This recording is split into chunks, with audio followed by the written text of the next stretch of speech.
do Polo Cimasa, que é um trabalho que a gente está fazendo no sentido de criar uma base de organizações que tenha o mesmo tipo de linguagem em relação ao que é essa questão, não só socioambiental, mas muito mais no sentido de entender o que é o terceiro setor e como que se pode agir com essas organizações no sentido de trabalhar no conhecimento, difusão de conhecimento sobre isso, né? Infelizmente, esse tema, como nós sempre comentamos, como isso não é estudado na academia e isso não faz parte, muitas vezes, das grades das universidades, dos cursos superiores no processo, ou então, quando tem uma abordagem sobre isso, faz muito mais uma abordagem romântica desse mecanismo e não no sentido técnico, faz com que haja toda uma situação de total desconhecimento dessa matéria no processo. Então, com isso, infelizmente, o que se refere à questão do terceiro setor, entender esse mecanismo é complicado porque, infelizmente, grande parte dos profissionais que estão no mercado nunca ouviram falar isso, ou quando ouviram falar de uma maneira pejorativa e no sentido muito mais de causar uma série de transtornos no processo. Então, imagino que essa questão chamada responsabilidade socioambiental ou questão de ambiental, ou mesmo no caso de falar sobre a questão do terceiro setor, confunde com a questão de assistencialismo, benemerência, coisas parecidas, e isso provoca toda uma falta de informação sobre esse fator. Então, com isso, a dificuldade de entender o que é o terceiro setor, isso infelizmente, generalizado no Brasil, né? Então, com isso, começamos a trabalhar nesse sentido já há alguns anos, no sentido de mostrar o que é esse processo e começamos a fazer com que haja um entendimento melhor. E a melhor ferramenta, graças à pandemia, no caso, então, fez com que essa ferramenta chamada internet pudesse ser utilizada de uma forma mais ampla possível, né? E com isso que nós começamos a trabalhar de disseminar essa informação. Só que a questão não é só disseminar, não é somente propagar o processo. O problema é como entender esse mecanismo, né? Como fazer com que haja um entendimento técnico desse processo, que é o desafio maior, né? Do lado romântico no processo disso é fácil de fazer, porque tem muita gente envolvida em voluntariado, um monte de coisa, e isso é relativamente fácil de fazer com que demonstre isso, né? Só que quando nós vamos trabalhar com isso no ponto de vista técnico, traz problemas, né? Porque as pessoas não têm conhecimento técnico desse mecanismo. Então, o que nós estamos fazendo através desse trabalho, né, nesse live, é tentar mostrar como é que funcionam essas organizações e por que da importância de formar uma rede do processo. E para nós não importa qual a ação que cada organização está fazendo, ou ainda nem criaram organizações, que queiram criar organizações, ou simplesmente esteja simpático ao processo. Bom, não tem problema nenhum, né? A questão é democratizar esse conhecimento para que haja entendimento que existe uma ferramenta extremamente importante, uma ferramenta que o mundo inteiro está adotando no processo e que pouca gente conhece, que existe toda uma estruturação por trás disso. Então, o ponto maior dessas terças-feiras é mostrar que existe um universo chamado terceiro setor e que não é simplesmente um capricho de alguns movimentos que existem na sociedade civil e que há uma instrumentação legal, há uma movimentação mundial para isso e esse movimento não é somente uma vontade de alguns voluntários que estão sendo viabilizados no processo. Ele tem uma visão muito mais técnica, estratégica e financeira desse mecanismo. Basta dizer que a falta de informação sobre o terceiro setor nas suas atividades, né, ou na sua cidade, na sua comunidade, faz com que algo em torno de 23% da economia circulante do seu município está indo para o ralo diariamente, porque não há uma estrutura na sociedade local e não há compreensão sobre isso. Então, muito mais preocupado de que haja essa canalização desses recursos, que é muito mais importante nesse momento, ainda mais nessa situação da pandemia, onde toda a economia nacional, né, e mundial está em xeque no processo, seria muito mais importante e fundamental com que essa mobilização houvesse, principalmente nesse momento. Então, não é a questão de governo só, não é através do governo que vai se resolver, e sim através da organização da sociedade. Então, nesse mecanismo, que a preocupação nossa é como fazer com que haja mobilização, como é que haja entendimento desse mecanismo e como é que se estrutura nisso. Então, com isso, começamos a fazer, organizar esses tipos de live. Já fazíamos e ainda, nós fazemos ainda os seminários abertos na sociedade, na comunidade, de forma gratuita no processo. No entanto, se faz isso de uma forma presencial, é um volume pequeno de pessoas que nós atingimos, enquanto que via internet no processo permite que com isso seja distribuído o maior número de pessoas possível e maior tempo possível, porque você pode gravar e qualquer um pode ir assistindo ao longo do tempo, não é necessário que esteja presente só no momento da gravação, mas as pessoas interessadas podem se acessar e podem começar a trabalhar nesse trabalho de conscientização disso. Então, o trabalho, o cenário que nós estamos fazendo e queremos formar essa rede é exatamente nesse sentido.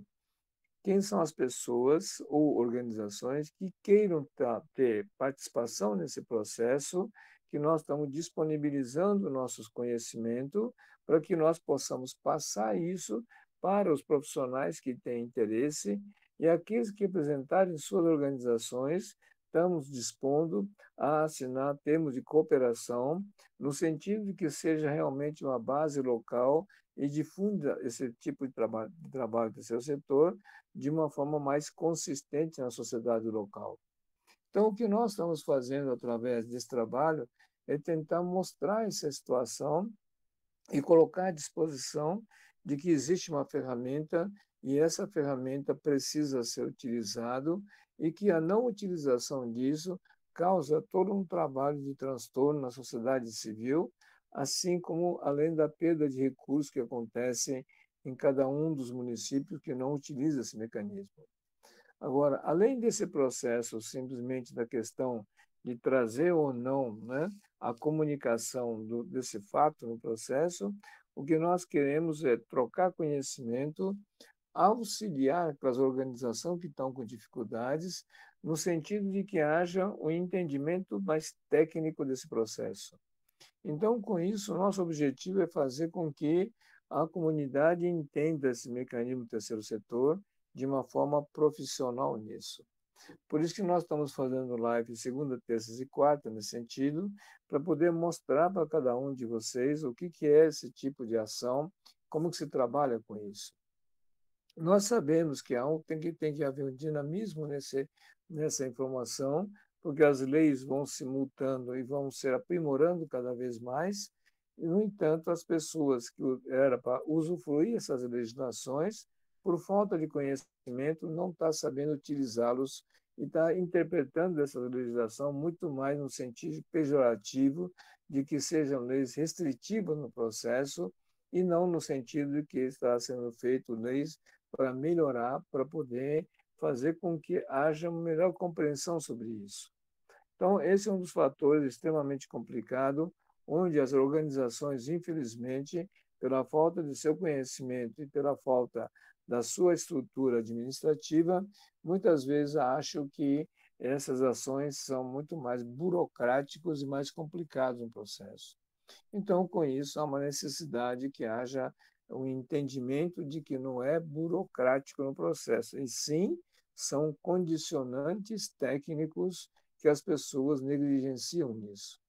Então, nós temos vivido já casos e casos de pessoas que simplesmente montam organizações, tentam usufruir para o benefício próprio, confundindo o que é uma empresa com uma organização do processo e não sabe como é que se administra isso, acha que administrar uma associação é que nem administrar um boteco, ele toca do jeito que quer, como quer e presta conta se quiser no processo. E total falta de respeito às legislações e ao compromisso que está sendo colocado quando o governo concedeu imunidade e isenção tributária nas suas atividades no processo. Então, essa falta de entendimento muitas vezes leva a um verdadeiro desastre do setor empresarial. Então, existem vários casos de pessoas que simplesmente negligenciaram esse processo, não deram bola e achou que administrar uma sociedade, não, isso é fácil, então toca de qualquer jeito nesse mecanismo. Então, isso leva a um verdadeiro desastre no pessoal da área administrativa, nesse mecanismo. Então, se você não capacitar, não fazer com que os profissionais da área de administração, contabilidade, jurídico, né, assistência social, né, esse pessoal não tendo entendimento desse mecanismo, ele pode realmente levar a esse desastre, o que acontece normalmente, pessoal. Nós sempre falamos que administrar uma associação é pior que administrar uma SA de capital aberto. Então, se não há um entendimento de como é que funciona uma SA de capital aberto, não tem noção do que é um terceiro setor, como é que isso funciona, as pessoas não têm esse tipo de conhecimento no mecanismo. Esse tipo de atividade, nesse acúmulo de situações, né, e a falta de entendimento dessas legislações, acaba fazendo com que uma organização seja totalmente anarquizada no sistema. E com isso não tem noção do que está fazendo, da responsabilidade que está sendo isso. Isso é a grande dificuldade. Por isso que achamos melhor começar a fazer esse tipo de live, para que haja uma disseminação do entendimento sobre o que é isso. Então, quando nós estamos fazendo esse tipo de apresentação, não é no sentido de fazer propaganda nossa ao processo, não. Nós queremos que cada um que esteja participando de uma organização ou queira participar de uma organização, haja um entendimento que é uma estrutura no qual não depende só de você e que trabalha com grupos de pessoas. Nós brincamos sempre, né? É um grupo de meia dúzia de três, né? Acaba por mês, são 6 pessoas obrigatórias para que possa registrar, e no fim, quem trabalha é 2 ou 3 pessoas só normalmente, né? Por que acontece isso? Simples. Porque não leu o estatuto, não quer saber do estatuto, quer tocar como se fosse meu negócio. Então, acontece isso. Né? Então, total falta de concepção do que é o terceiro setor, o que é uma responsabilidade. A pessoa que tem esse comportamento, nada tem a ver com isso. Então, com isso, desconsidera certas coisas, acha que é burocrático, acha que se resolve as coisas de qualquer jeito e acaba tomando decisões totalmente bagunçado nesse processo disso. E não adianta só dizer o seguinte, não, eu vou respeitar, vou tentar ler o documento. Não, não, não, pelo amor de Deus. Antes de tentar ler o documento, se você não tiver a concepção interna sua do que é o terceiro setor e qual é o princípio dele, não adianta nada. Então, você pode ler o estatuto, não vai entender bulhufas. Ao contrário, não sei por que escreveu isso, não sei por que colocou essas coisas. Isso é a frescura. Aí começa a ter um comportamento completamente diferente no processo. Então, antes de ler o estatuto, antes de entender isso, precisa ver se você entendeu o que é o terceiro setor, o que você está fazendo nela. Não importa se você participa na direção da organização ou não, não interessa. Estou associando a ela, então o que é o meu papel? Aliás, não o meu papel, o que é o papel desse grupo de pessoas que estão propondo o quê? Está vendendo peixe, banana, café, está vendendo alma, está vendendo o quê? Entende? Então tem que fazer esse tipo de inquisição interna de cada um de vocês ao participarem disso. Quero participar disso ou não? Como é que é o negócio? Né? Qual a responsabilidade nossa individualmente a participarem? Você assinou uma ficha de inscrição, você associou, foi aprovado? Ótimo! Que categoria social que você está? Qual é o seu dever, antes de mais nada? Qual é o objetivo da organização? Aí podemos ver se vale a pena associar ou então vamos trabalhar nela. Muita gente está participando da organização há anos, anos no processo. Ah, eu já sei disso. O japonês fica falando essas coisas bobeiras, não sei o que tal, tem esse tipo de comportamento. E quando a gente faz umas duas ou três perguntas, não sabe responder. Então não sabe porcaria nenhuma que eu falo. Não houve a concepção disso. Ou melhor, pior ainda, né? Não há o que nós chamamos de inteligência social. A inteligência é a capacidade de interrelacionar com os outros. O ponto-chave de uma organização do terceiro setor é exatamente isso. Não é sua opinião. Você pode ter uma opinião sua, só que a gente precisa discutir com os outros para que haja uma coerência nessas informações para ver se sua proposta é condizente ao processo ou não e quais são as propostas de outras pessoas que podem se juntar nesse mecanismo para buscar um fim desse processo. Então, quando participa de uma organização, essa pergunta normalmente tem que ser feita a si próprio no processo.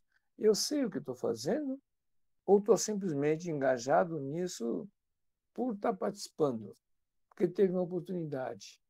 Qual é a função? Porque muitos atos que é praticado no processo pelas pessoas que compõem um grupo de uma associação, dá para saber exatamente isso. Pela postura, pela maneira como fala, como manifesta, como responsabiliza, dá para ter uma noção exata se aquela pessoa está condizente com o objetivo da organização ou simplesmente passageiro usufrutuário desse processo. Então, o que nós temos que entender é que a concepção do conceito do terceiro setor é muito mais pessoal do que no coletivo no processo. Se cada um de nós que estamos participando de uma organização não tiver essa coerência, não tiver esse entendimento do processo, é claro que o resultado final daquela organização, daquela atividade, vai ser completamente distorcido no processo. Isso é claro no processo. E isso que acontece em grande parte das organizações que não têm esse tipo de planejamento de atividade. Então, quando nós falamos que tem que fazer anualmente um relatório da atividade do ano passado, tem que prestar conta e que tem que aprovar o plano desse ano que vem no processo, então o que acontece? É a receita pura de que o que você planejou, o que você fez ano passado, será que foi o que você planejou no ano passado? E se não foi, como é que eu devo corrigir para o próximo ano? Então, esse trabalho que é obrigatório na Assembleia Ordinária, que é anual e tem prazo para ser feito, e eu tenho que mostrar o que eu fiz no ano passado, o que eu deixei de fazer, o que eu devo fazer esse ano no processo, é a parte mais importante e fundamental do que se planeja numa sociedade, numa associação desse processo. Aí a pergunta é: cadê esse documento? Grande parte das pessoas muitas vezes apresenta um documento escrito que é um romântico do processo, que não tem nada a ver e não tem nenhum tipo de informação técnica cabível no processo. É simplesmente uma cartinha de amor que a gente fala, né? Não é um plano de trabalho, né? É simplesmente um relatório só, né? Um relatório de contando a história do que fez no processo. Ótimo. Relatório de atividade também é necessário? Sim, relatório também é obrigatório, para poder demonstrar quais foram os resultados das suas ações. Mas o mais importante é o plano. Né? O plano de trabalho, o ano passado, você prometeu a fazer, será que ela foi cumprido esse exercício? Não, não foi. O que faltou? O que falhou? O que eu devo corrigir para o próximo ano? Se eu não tenho esse tipo de postura, não tenho entendimento disso, imaginando que o plano de trabalho é apenas um instrumento burocrático no processo, sinto muito, você não está compatível com o pensamento do terceiro setor. Então, as pessoas não têm essa ideia desse mecanismo. Então, o ponto principal de trabalhar com o terceiro setor, de antes de mais nada, é que haja uma espécie de conhecimento interno da pessoa e, com isso, através desse conhecimento, que deve fazer a leitura do estatuto e saber cada um em que ponto que está, onde você está colocado e qual a sua função dentro do mecanismo. Então, esses tipos de ação, as pessoas não têm costume de fazer isso. simplesmente ocupa um cargo qualquer e não gostou, muda, faz o que quiser no processo, achando que é cada mais uma de negócio. E não tem compromissos. Então, o que acontece? Faz o que puder, quando puder. Então, fica numa brincadeira, numa saia justa, completamente atrapalhado no processo. Algumas organizações mais sérias, que têm que cuidar de pessoas, têm obrigação, têm método, né? Mesmo essas organizações também cometem os mesmos erros do processo. Parece que está fazendo a coisa correta. E quando a gente senta na mesa e quando analisa o documento do processo, tem os mesmos erros. Então, não pode parar, não é que nem outras organizações que faz quando puder, quando é voluntário e tal. E algumas outras organizações não, tem que ter atendimento direto, porque está atendendo as pessoas no processo, mas comete os mesmos erros, as mesmas concepções, né? Ou às vezes até pior no processo. Então, com isso, o que está acontecendo hoje não é simplesmente o entendimento dessa ferramenta só, é a falta de formação das pessoas e não só isso, a falta de responsabilidade de cada um de nós sobre essa ação e não estamos sabendo entender esse mecanismo, consequentemente, nós não estamos entendendo qual o papel desse instrumento nesse processo. A falta desse consciência, que vamos chamar, da responsabilidade, leva a um desastre das organizações no processo. Então, antes de assumir qualquer tipo de responsabilidade, o que nós temos que ter, nós estamos preparados para isso?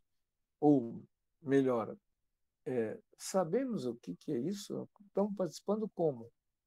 Qual o objetivo disso? Será que eu estou desempenhando um papel correto nessa atividade ou estou de alegre só ou por uma oportunidade que surgiu? Né? Qual a sua ação no processo e qual a responsabilidade sua? Né? Eu simplesmente quero me aparecer no negócio, quero estar na berlinda do processo, quero ganhar dinheiro somente nisso, ou quer fazer o quê? Então, esse tipo de situação que nós temos que analisar se estamos preparados para poder estar participando disso.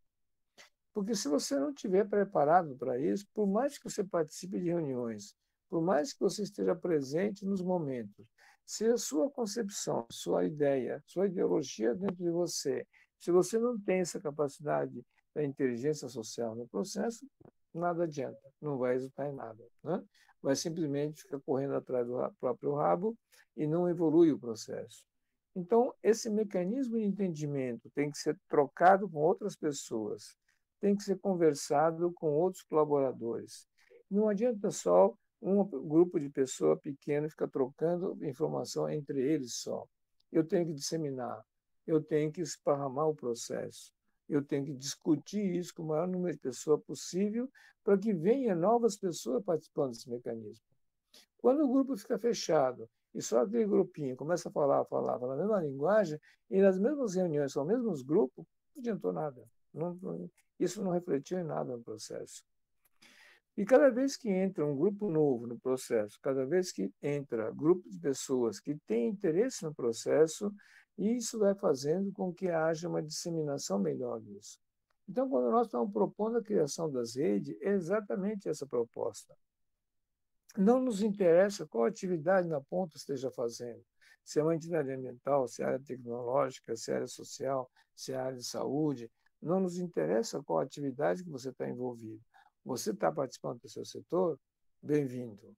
Vamos conversar, vamos discutir, vamos fazer com que haja um nivelamento de conhecimento de tal maneira que a gente consiga trazer as informações e essas informações, ao serem discutidas com o grupo, ela passa a ser conhecimento no processo. Hoje, as informações estão abundantes, estão fáceis para o burro. Hoje, via internet, isso no mundo inteiro, né, se transformou numa ferramenta extremamente fácil no processo e, no entanto, o pessoal não tem noção de como transformar isso num conhecimento no processo. Então, todo mundo imagina essas informações e, muitas vezes, a pessoa até questiona, muitas vezes, as informações, mas não são capazes de fazer com que isso seja disseminado e discutido para transformar isso em conhecimento pessoal. Então, aquelas pessoas que têm maior facilidade de melhor entendimento do que são as leis, as normas no processo, têm a obrigação de fazer com que isso seja discutido, difundido, para que o maior número de pessoas tenha esse conhecimento desse processo. Porque ao fazer esse mecanismo no processo, mais gente entendendo isso, ela vai criar uma onda de conhecimento que vai fazer com que isso seja difundido tecnicamente e transformado a informação em conhecimento. Então, o que nós temos que tomar bastante cuidado é que grande parte do pessoal não tenha consciência do que é um terceiro setor, muitas vezes está engajado nela, mas o engajamento dele foi acidental, vamos chamar, e não foi uma propositura do processo.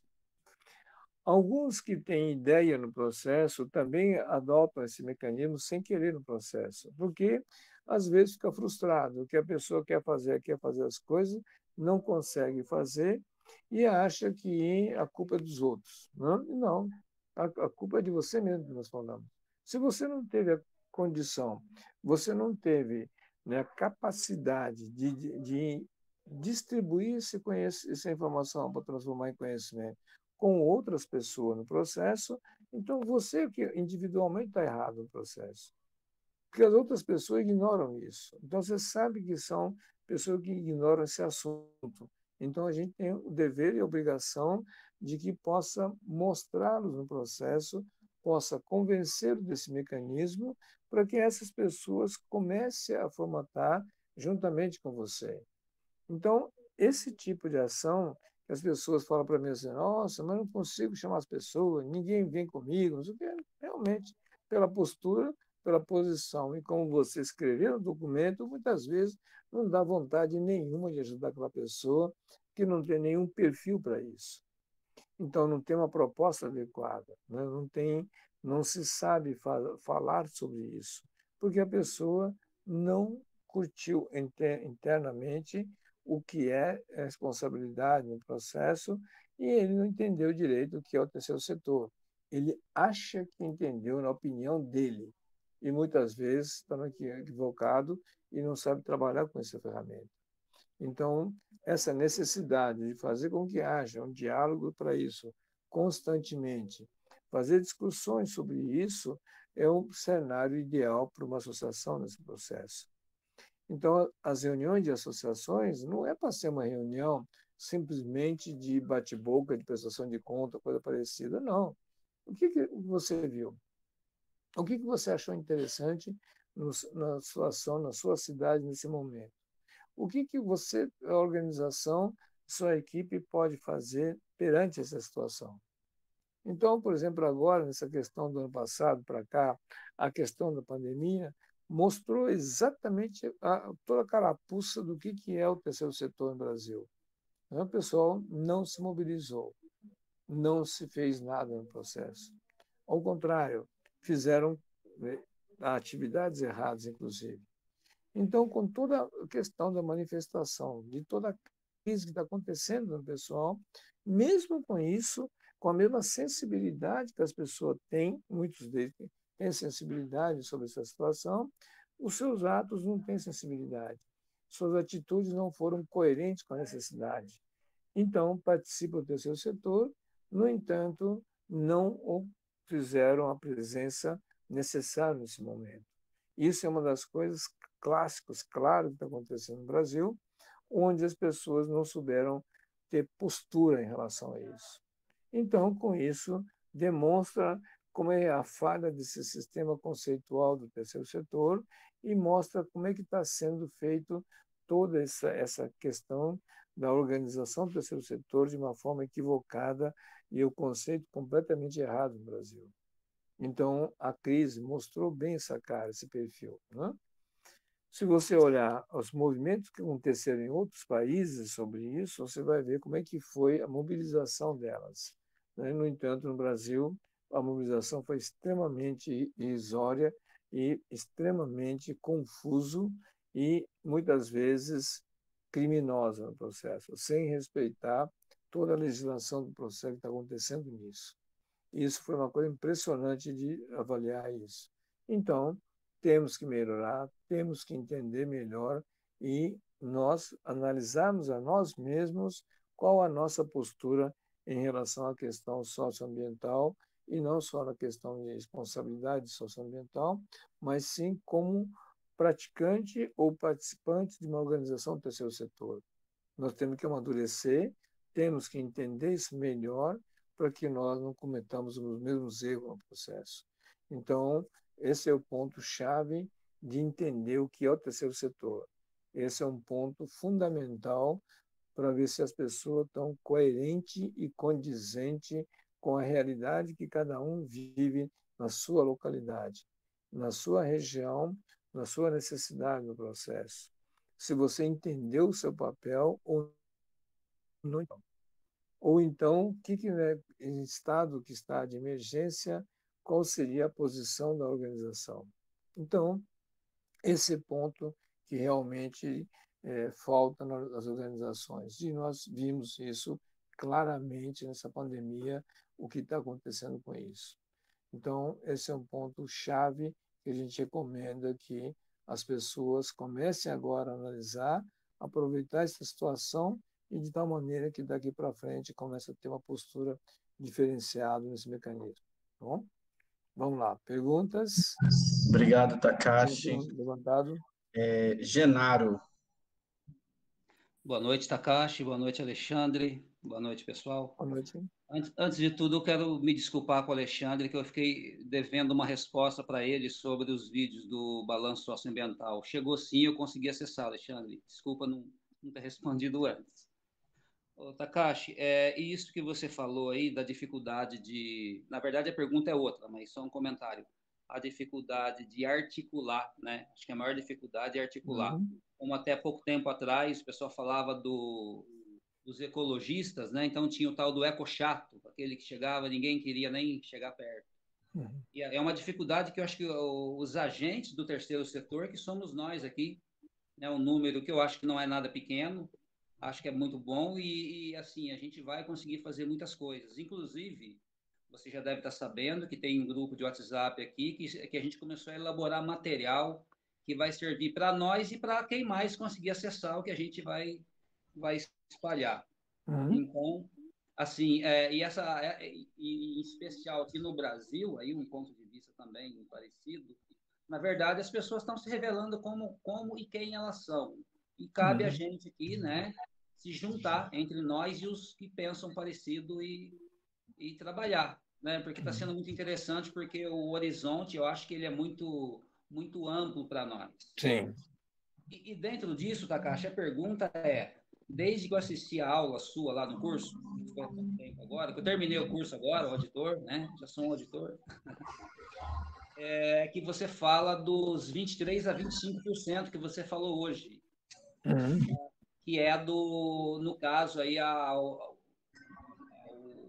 departamento, no caso de uma agência, que vai ser o nosso caso aqui, ou a associação de crédito, que vai movimentar. A minha pergunta, que eu acho que é um número absurdo em termos de volume de dinheiro, Takashi, é uma coisa assim assombrosa. Sim. Agora, no que é que ele pode ser aplicado? Porque, em tese, inicialmente, para quem tem problema na SPC Serasa, empresa, pessoa física e pessoa jurídica. Mas isso, nesse volume de dinheiro, em que mais esse recurso pode ser aplicado ou destinado? Porque daqui a pouco a gente vai começar a fazer uso disso. A nossa agência já nasceu, né? Daqui a pouco pega os documentos. Sim. É o caso clássico da legislação federal que foi feito em 2019, que é a Lei Federal 13.800 de 2019, que constituiu a possibilidade de criar o Fundo Patrimonial de Investimento de Interesse Social. Então, na verdade, tem todo um trabalho que está previsto nessa lei, que pode ser aplicado em saúde, educação, tal. Ela definiu já uma linha de trabalho. Então, o que tiver na Lei 13.800 de 2019 é a maneira como se aplica esse processo, porque não é só esse dinheiro. Esse dinheiro é só o 2% da economia do depósito do banco, mas tem muito mais do que esse dinheiro disponível que é volume bem grande. Então, da companhia de energia, da concessionária de telefonia, né, dos lucros operacionais das empresas, tal. Então, são valores extremamente absurdos que tem disponível, tá? Então, tem que ter uma visão bem clássica sobre isso e uma visão mais técnica para poder conhecer e gerenciar isso, porque não é simplesmente você montar a instituição e acha que está resolvido o processo. Não. Se não houver uma linguagem correta de investidores, né, de linguagem de financista, nada dá. Porque esse dinheiro não foi feito para jogar no ar. Esse dinheiro tem que gerar e tem que fazer com que isso seja uma máquina que gere cada vez mais recursos para isso, tá? Então, existe a necessidade de preparar, inclusive, economistas, pessoas que saibam interpretar, porque não é só isso, você pode chamar recursos de investidores. Então, nós estamos falando em dinheiro extremamente alto, tá? E aí a capacidade das pessoas entenderem como que se aplica para dar resultado. Porque não é porque você tem imunidade tributária que ela permite que você faça qualquer besteira com dinheiro. Então, tem que fazer com que haja esse entendimento. E é um fator extremamente complicado, onde grande parte dos profissionais que trabalham com finanças também não tem conhecimento. Sabe manusear o dinheiro, mas não entende o que é economia do município, tá? Esse é um dos pontos que a gente chama de microeconomia do município. Isso é como é que se gera dinheiro no município, tá? Tá bom, Takashi.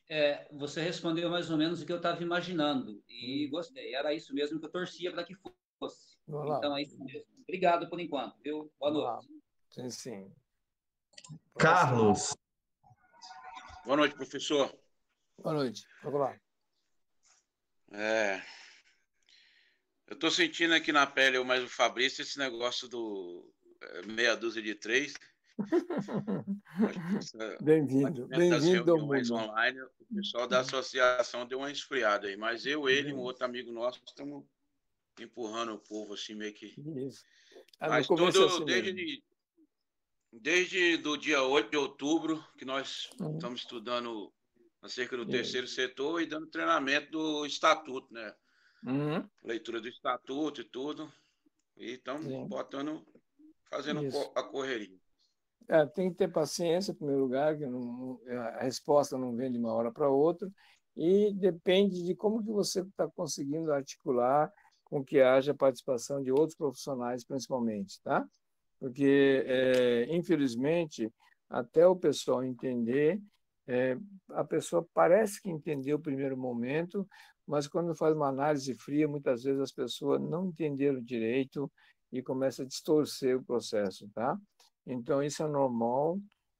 Você tem um período de realmente dar uma alta do processo, depende da queda, e depois volta a estabilizar, tá? Isso é normal, tá bom? O que não pode é perder a coragem e a continuidade do processo. Fui na Secretaria de Desenvolvimento daqui da região, né? Sim. Apresentamos uma proposta do terceiro setor, o pessoal ficou... Nós apresentamos duas faces, né? Porque dava para trabalhar e tudo. Aí o cara queria que a gente deixasse um projetinho na mão dele e tal. Isso. A proposta nossa é que ele apresentasse o pessoal do comércio para a gente apresentar também essa proposta para o empresariado. Sim. Mas eu vi que ele já estava querendo fazer uma plataforma política. Mas isso sempre vai existir. A melhor forma é a seguinte, né? Primeiro, você tem que respeitar a sociedade civil organizada. Então, se você tem ação comercial, você tem a CDL, você tem a Federação das Indústrias, você tem que conversar com eles no processo de que está sendo montado todo esse processo e que você espera a participação deles e coloca à disposição deles. E nem sempre esse pessoal responde, porque as pessoas que estão ocupando esses cargos, infelizmente, são pessoas complicadas no processo. Eu posso te contar uma situação que aconteceu comigo em São Paulo, quando eu estava discutindo isso dentro da Federação das Indústrias de São Paulo. Nós estamos falando de Fiesp, bem entendido, e quando estava conversando com o Mário Amato, que na época ele era o presidente do processo, e eu estava reclamando com ele que faltava engajamento por parte de vários diretores da Fiesp sobre isso. E aí ele me chamou num canto e, em uma conversa particular, chegou para mim e falou assim: Takashi, entenda uma coisa. essas pessoas que eu coloquei aqui, infelizmente, nem empresa tem mais, são empresários falidos, que não sabiam onde ficar, e eu o coloquei aqui por uma questão muito mais humanitária, para mantê-los no processo, porque senão iam se suicidar. E então você tenha um pouco de paciência, porque essas pessoas não vão te entender. Isso, presidente da Federação das Indústrias de São Paulo. Ok? Tá? Eu vi aquela história que o senhor falou lá do pessoal da Médio Norte, aquela história deles lá é tremenda. Eles começaram do zero. Então... Exatamente. Então, o que acontece? Né? Tem certos momentos que a gente tem que respeitar essas estruturas sociais, mas não quer dizer que você vai ter que contar ou esperar deles. Não. Né? Faz-se apresentação, discute-se, dá um tempo, chama para os eventos, não vem, você tem que tocar o barco. Se for esperar, essas pessoas, você está zarado. Não vai sair do lugar. Entendeu? Então, isso é normal. Tá bom? Vamos lá. A lei orgânica fala que 1/5 das assinaturas dos eleitores a gente pode fazer uma pressão lá para fazer aquela lei do 5%, municipal. Né? 5%. Tá? A lei municipal não precisa nem disso. Tá? Qualquer cidadão pode apresentar proposta de lei na Câmara. Tá? Tem que ser a OCIP, OS e aquela do microcrédito, né? Isso. Municipal. A Lei Municipal de Responsabilidade Social e a lei da OS e OCIP municipal também. Tá? Depois tem lei de imagem, lei de paisagismo, tem outras coisas que pode trabalhar, mas esses são os fatores principais. Tá? Tá bom, obrigado, professor. Vamos lá. Marielle. Opa, boa noite. Seu Takashi, voltando àquela questão que o senhor comentou a respeito do plano de trabalho, eu já perguntei outras vezes, né? Não existe nenhum modelo, a gente criou o nosso aqui. E depois, ao final do ano, esse plano de trabalho ele tem que ser atualizado e ser servido como um instrumento de gestão, claro, né? Mas depois, como que cruza essas informações com o relatório de atividades, com o balanço socioambiental? Essa é uma pergunta, calma, só mais uma, que daí já aproveita o tempo que está acabando. Aqui, na região do sul de Minas, está surgindo de forma natural uma necessidade, uma demanda de fortalecimento das instituições ambientalistas.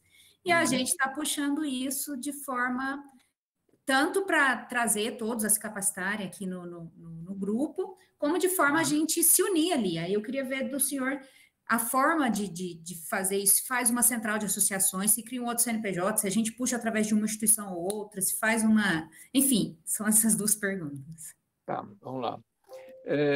A demanda daí no sul de Minas em relação à questão ambiental é lógico que a gente chama, tá? Natural, tá? Porque não só pela topografia local, né?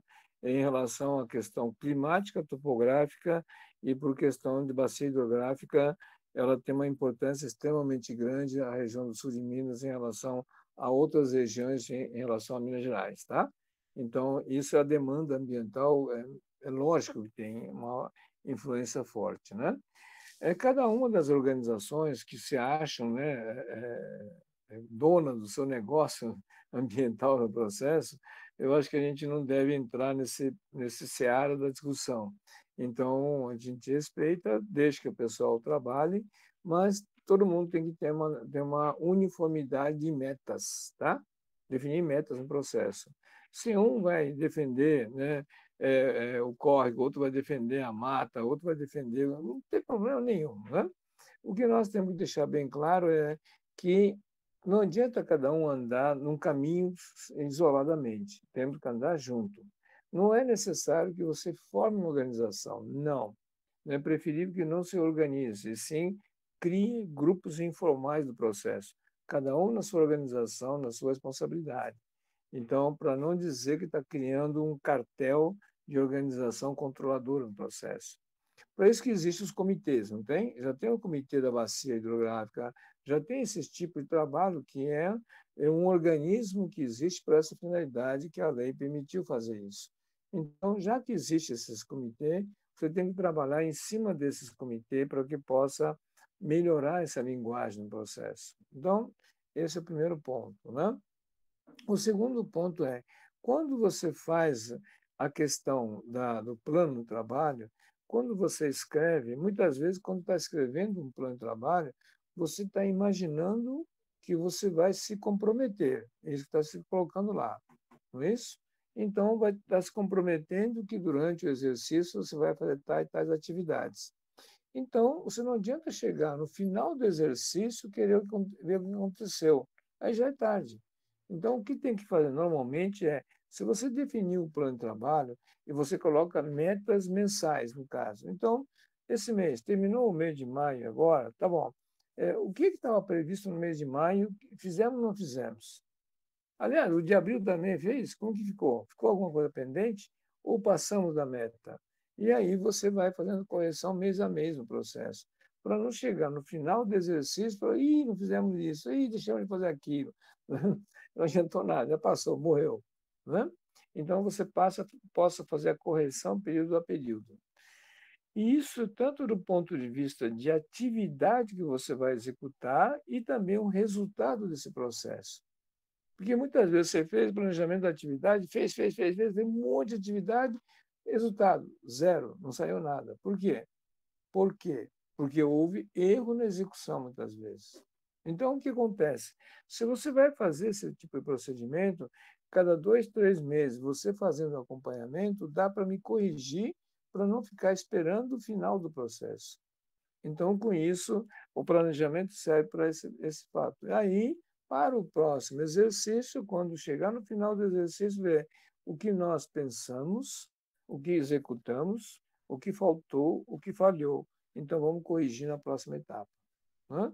Então, esse tipo de trabalho é um ponto-chave da organização para que ela não fuja do controle do processo e não fique à mercê de um acontecimento que, de repente, alguém iluminado apareceu e houve uma possibilidade de ter receita de alguma coisa, e isso é barbaramente atrasado, isso é pior que a Idade da Pedra. Né? Então, não tem esse tipo de processo. Então, se você não souber planejar nesse processo, você não vai colher nada. Né? O caso clássico vai, né? Por que acha que nós, né, humanos, conseguimos sobressair dos outros animais? Porque nós somos capazes de plantar, não é isso?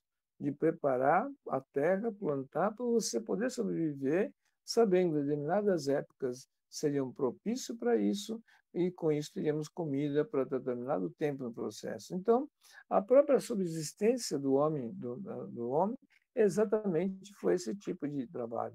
Então, quando vai trabalhar numa organização, nós temos que ter essa mesma visão desse processo, tá? E muitas vezes aquele negócio, né?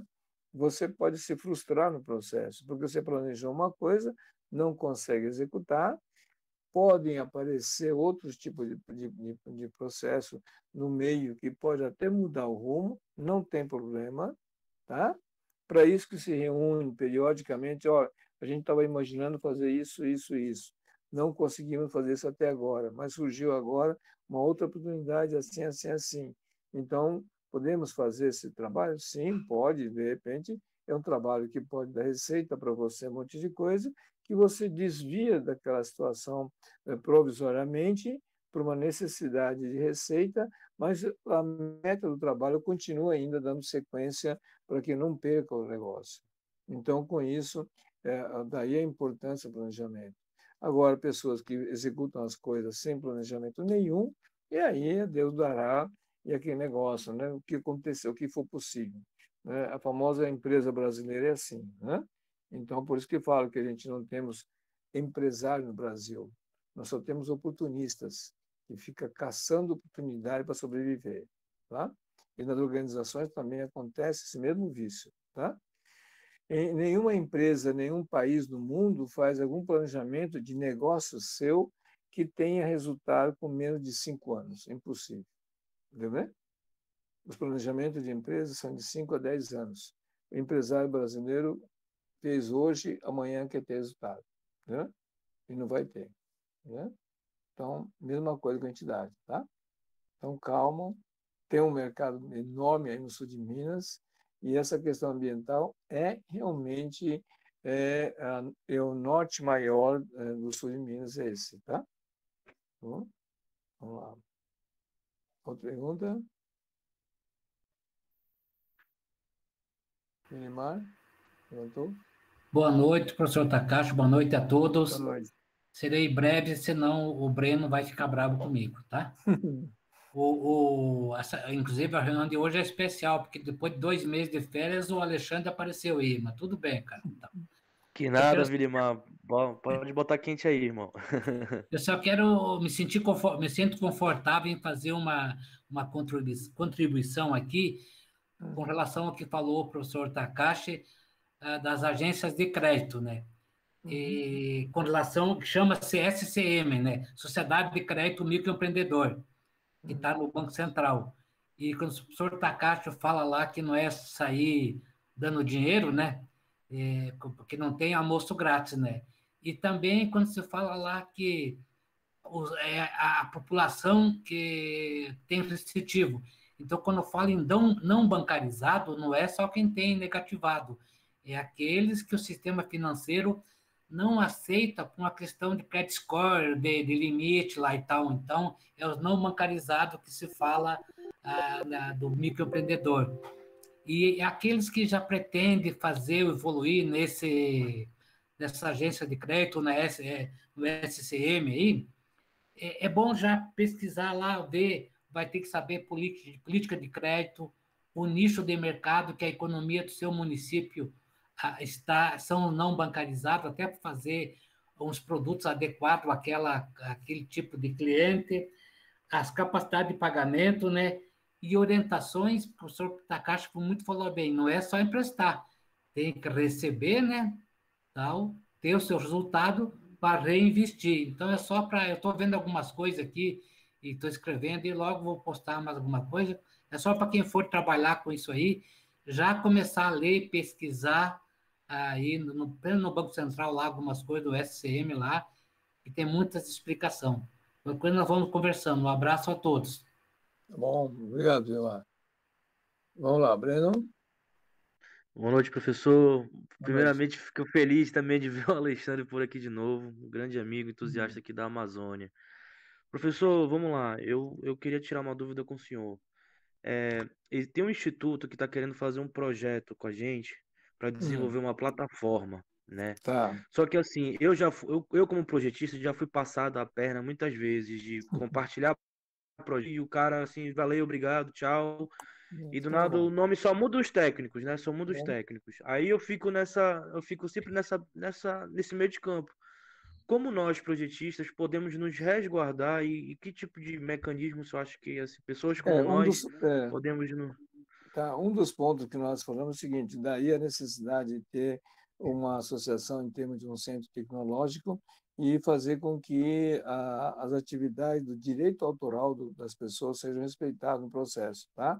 No Brasil, o pessoal não fazem contrato sobre isso, né? E com isso acaba tendo a pessoa sendo penalizada. Então, existe um trabalho chamado de direito autoral. Na área de informática, você tem esse tipo de processo, é a mesma coisa que escrever um livro, um monte de coisa, e isso tem que ser respeitado, tem que estar incluído na proposta desse processo. E se a pessoa desrespeitar, pode executar o cara, tá? Entendi, professor. Só pode repetir mais uma vez, por favor? Eu peço perdão, porque deu uma cortada para mim que eu estou com papel e caneta na mão. Você tem que ter o que nós chamamos de direitos autorais. Então, no contrato do processo, quando apresenta a proposta do processo, tem que ter uma cláusula sobre isso, de que se ele fizer a mudança ou copiar esse processo, alguma coisa, vai ter que responder civil e criminalmente sobre isso, tá? Normalmente, nas propostas, não tem essa cláusula. Então, a pessoa faz o que ele quiser. Então, entendi, professor. Então, assim, digamos assim, no memorando de entendimento, poderia colocar essas cláusulas, né? Tem que colocar. Legal. Tá legal. Obrigado, professor. Valeu, turma. Só para complementar, obrigado, que o Vilimar estava fazendo. Tem que registrar em cartório também, isso aí, professor? Não é necessário. A proposta foi escrita e aceita, já é um documento válido, tá? O que o Vilimar estava falando agora há pouco, nessa sociedade de crédito, no caso, uma das coisas que tem que tomar muito cuidado, pelo amor de Deus, tá? A legislação falou o quê? Microcrédito orientado. Orientado. Isso é o seguinte, quem vai orientar o cara? Esse é o problema sério também do processo. Não é simplesmente dar o dinheiro. Você tem que criar um comitê de análise de crédito no qual as pessoas que vão analisar não só analisa a proposta de financiamento, mas orientá-los de tal maneira que ele consiga ter o resultado no processo. É de grande diferença do microcrédito é exatamente isso. A turma esqueceu a palavra orientado e só estou trabalhando em cima do microcrédito. Entendeu, né? Não está entendendo o que foi escrito ali dentro, ali, tá? Então, a turma está muito mais do ponto de vista financista do processo e esqueceu o social que estava escrito lá. Microcrédito orientado. Vocês têm condições de orientá-los, em meu lugar? Porque não adianta nada ter dinheiro na mão se você não sabe orientar e dar o dinheiro para o cara. Você vai matar o cara mais rápido ainda. O cara não sabe fazer um orçamento, não sabe fazer uma planilha de custo, não sabe como é que é o mercado do cara, você vai orientar e passar dinheiro para quê, porra? O cara vai morrer com dívida, mais uma dívida no processo, tá? Então, muito cuidado, que existe, sim, mas existe técnicas para isso. E as pessoas têm que saber analisar os pedidos e criar dentro do seu município um comitê que vai trabalhar com isso. Então, são profissionais, muitas vezes da área financeira, ou não, bem entendido, porque tem pessoas que têm time comercial, sem que haja uma formação acadêmica no processo, que pode orientar, assim como tem que ter técnicos, um economista, algo que saiba fazer os cálculos, de fazer com que haja como calcular juro composto, juro simples, um monte de coisa, que possa orientar no processo com que valor que eu posso financiar. Então, se não tiver esse tipo de situação, não adianta nada. Então, bastante cuidado com isso. E com a questão de crédito, sim, é uma senhora de uma alavanca e é uma alavanca de aperfeiçoamento constante, porque ela tem que estar adaptado aos índices econômicos do seu município. Você pode estar com um tipo de atuação hoje e a economia do município começa a mudar, então seus processos de financiamento também que tem que guiar. Então você tem essa versatilidade no processo que pode fazer. Então, e com isso, além de não perder ainda um cunho social do processo. Então, a orientação não é só do financiamento, mas sim do negócio do cara. Bem entendido? Porque o banco analisa o negócio simplesmente do ponto de vista financeiro, se ele tem condições de pagar ou tem patrimônio, coisa parecida. Só que no microcrédito orientado, eu tenho que orientá-lo como fazer com que ele tenha a possibilidade de pagar. E se ele não conseguir pagar, qual a alternativa que você vai encontrar?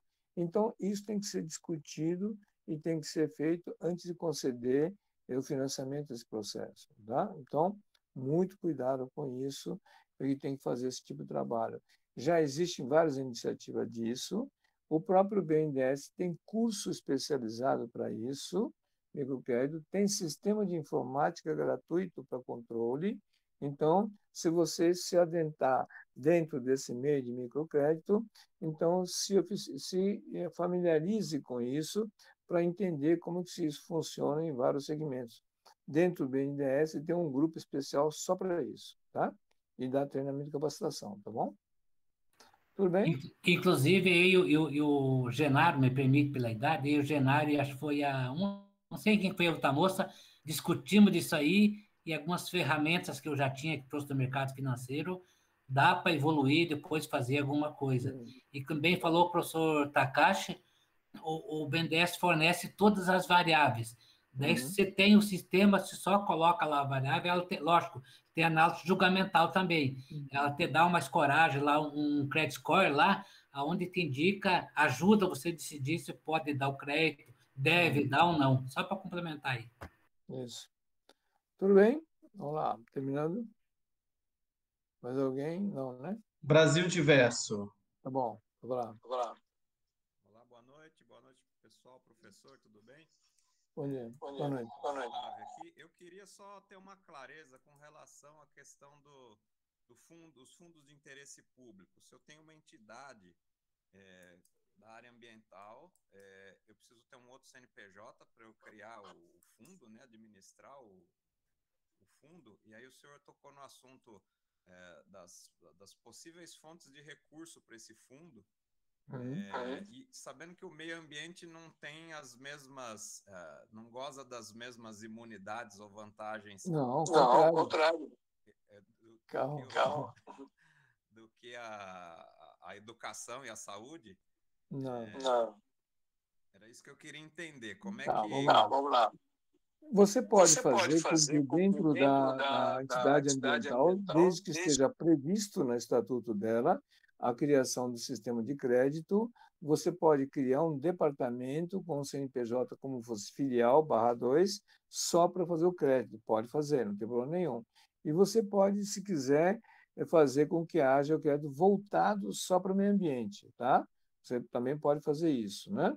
O ideal não é isso. O ideal é que faça uma união de entidades, que seja uma entidade de trabalho no meio ambiente, outra trabalho na agricultura, outra na educação, saúde, tal, e que forme no município local uma única entidade de crédito para essa finalidade. Esse seria o ideal, tá?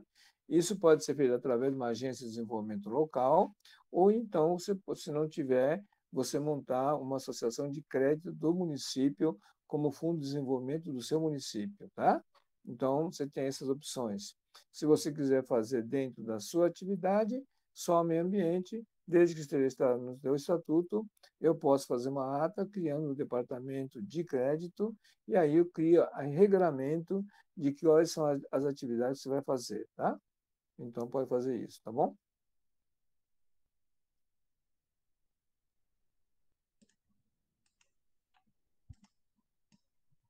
Seu microfone. Microfone seu. Oi, desculpa. A questão da entrada de recursos no fundo, aí eu também posso, por exemplo, atuo na área ambiental, tem a questão da energia solar, eu posso ir na empresa de energia elétrica, eu posso também ir atrás do banco, a questão dos depósitos bancários à vista, eu posso ter a renúncia fiscal das empresas interessadas. Legal. Bom. Então, tem várias formas, tá? Muito obrigado. Vamos lá. Mais alguém? Já tá na hora. Eric. Oi, professor Takashi, boa noite. Não, pode falar. Boa noite a todos os universitários do terceiro setor. A gente aí que tem a força e o conhecimento para fazer uma diferença aí em todo o Brasil. Professor, eu tenho uma dúvida. Eu estou agora criando, né, algo do terceiro setor, e eu gostaria de saber, até mesmo antes dele ser construído, se tem formas de eu conseguir esse microcrédito para isso, para a formação de algo do terceiro setor. E se também posso, rapidão, deixa eu concluir, e se quais são as propostas que um banco que um banco de desenvolvimento aqui na Amazônia pede de você para esses empréstimos de microcrédito? Pois tem interesse. Gostei muito da ideia. Só para ter uma ideia do seguinte, tá? O microcrédito orientado só pode ser realizado por uma associação, não pode ser feito por empresa, tá? Em primeiro lugar. Segundo lugar, o seguinte, no caso especialmente aí, do caso que você citou da Amazônia, na BASA, por exemplo, que é um banco que é obrigado a fazer isso também, ela acabou alugando uma OCIP de crédito de outro estado, tá? E ela só fez caca, tá bom? No município, no caso de Manaus, nós temos a Lei Municipal de Responsabilidade Socioambiental, que nós criamos no município, e ela tem a obrigação de ser aplicado no município. Então, todos os bancos do município de Manaus têm que ser aplicados na localidade, tá? Só que não tem organizações capacitadas para isso. Existem já várias associações de crédito em Manaus, já tem vários, mas cada um deles trabalhando uma linguagem completamente escusa, esquisito, e não estão com capacidade técnica para poder gerenciar isso. Então, infelizmente, já tem várias organizações que não sabem trabalhar, tá? Professor, e sobre o assunto de utilizar esses créditos para a empresa? Sim, mas esse dinheiro não é só para a pessoa física, é para a pessoa física e jurídica, tá? Uhum. Ok, professor, eu acho que consegui colocar um pouco de informação. Obrigado. Tá. Depois vai ter uma live especial só sobre crédito depois, tá? Então, depois está na lista, inclusive, lá do pessoal da UAB, tem essa live depois, tá? Tudo bem? Podemos encerrar? Tem uma lâmina dessa lei de responsabilidade municipal aí? Sim, Rocilda. Sim. Professor, ainda tem 1 minuto, a Rocilda está aqui com mão levantada. Tá bom, vamos lá. Cadê ela? Rocilda. Rapidinho. Vamos lá. A nossa empresa, a nossa agência de turismo que nós estamos montando, se a gente vai poder trabalhar com esse crédito. Não deu para entender. Se a agência de turismo que nós estamos montando aqui, eu, Carlos, sim, nós vamos poder trabalhar com esse microcrédito, com essa coisa que o senhor falou aí. Tá no seu estatuto. Tá bom. Sim. Então. No artigo 4 do seu estatuto, dos objetivos, tem isso mencionado, e também tem no capítulo sobre receita, tem também a forma de trabalhar também. Está previsto no seu estatuto, tá? Bom, professor, o senhor sabe mais do meu estatuto do que eu, né? Que vergonha. Tá legal, boa noite, tchau. Boa noite, obrigado a vocês. Bom, pessoal, muito obrigado, já passou do horário já. Até semana que vem, e amanhã tem mais, né? Tá? Isso, até amanhã, pessoal. Boa noite, professor. Boa noite a todos. Além do aprendizado, é divertido. Um abraço a todos. Exatamente, tá bom, até mais.